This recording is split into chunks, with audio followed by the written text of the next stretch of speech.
Jantung kota Kediri, berdiri sebuah bangunan tua yang pernah menjadi kebanggaan muda-mudi di era 80-an. Bioskop Jaya dulunya adalah tempat hiburan paling megah, tempat tawa dan riuh, tepuk tangan bergema setiap malam.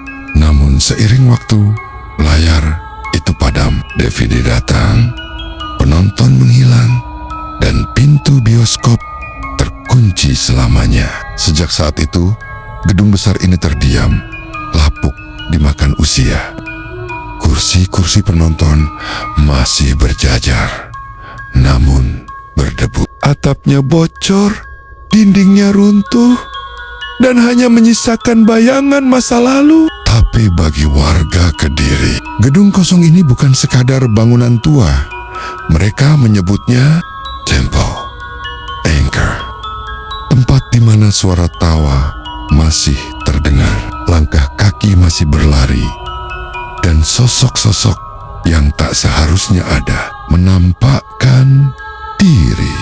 Dan malam ini kita akan membuka kembali pintu yang sudah lama tertutup, menyusuri lorong-lorongnya, dan mendengar sendiri kisah-kisah dari mereka yang pernah menjadi saksi. Keangkeran gedung bioskop Jaya.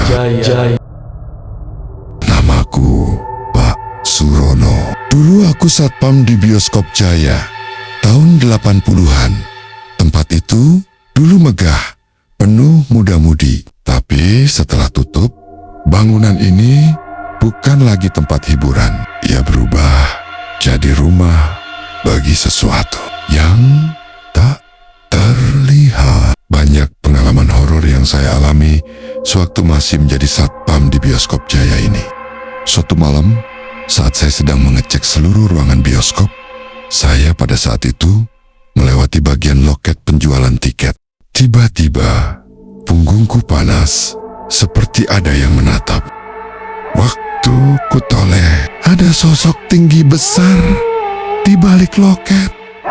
Saat kusorot dengan senter, tampak wajahnya dan badannya penuh dengan bulu, warnanya hitam, matanya melotot berwarna merah, giginya penuh dengan taring.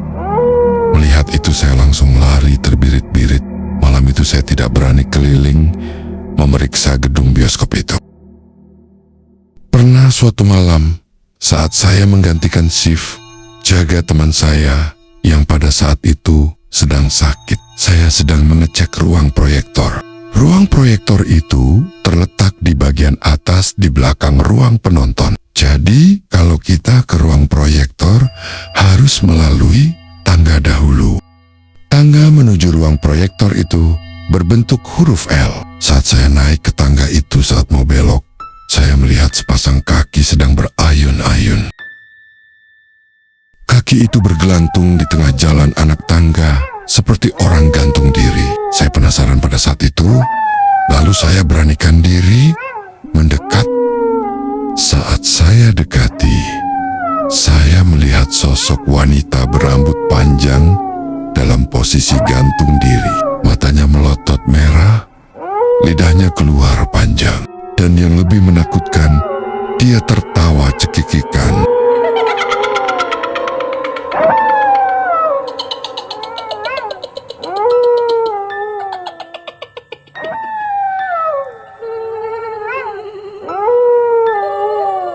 Melihat itu, saya langsung lari keluar dari gedung bioskop. Sambil terengah-engah, saya duduk di warung kopi depan gedung bioskop Jaya. Melihat wajah saya pucat pasi, penjual kopi bertanya pada saya, "Kenapa, Mas? Kok kelihatan ketakutan?" "Saya barusan ketemu hantu." "Di mana Mas ketemu hantunya?" Akhirnya saya menceritakan kejadian yang saya alami saat sedang menaiki tangga menuju ruang proyektor kepada bapak penjual kopi itu. Ada lagi kejadian yang saya alami saat saya sedang mengecek ruang penonton. Padahal itu kejadian masih sore. Saat itu film akan diputar pukul 7 malam.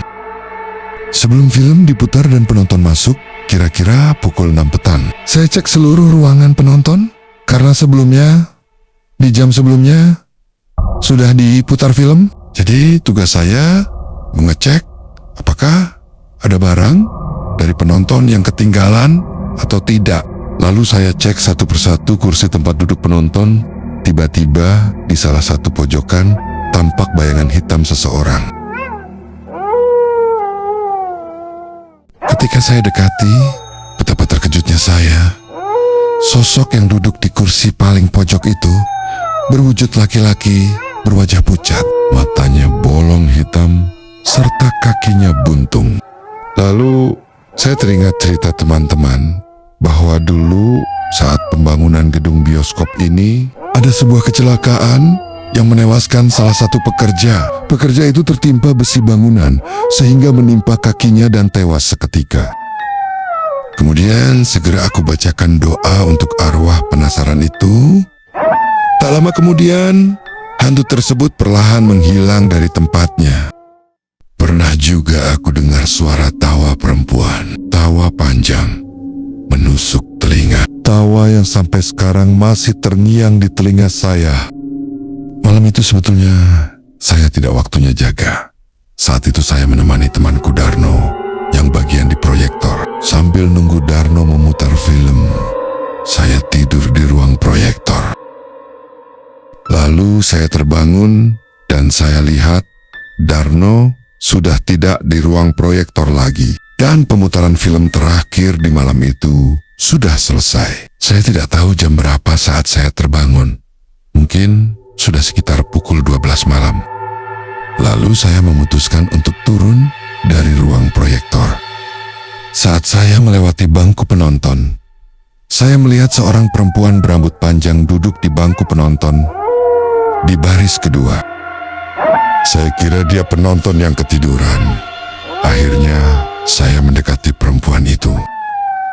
Mbak, bangun mbak. Bioskopnya sudah bubar. Tiba-tiba saat saya tegur perempuan itu, sosok perempuan itu menoleh ke arah saya. Betapa terkejutnya saya.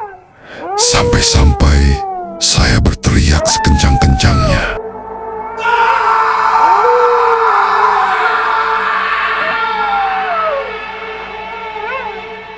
Perempuan itu kemudian menoleh dan berdiri. Wajahnya begitu menakutkan.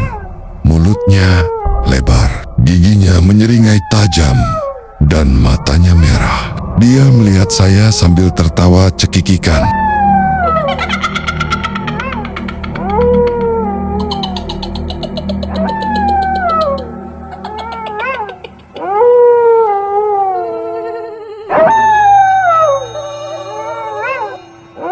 Saya langsung kabur dan keluar dari gedung itu.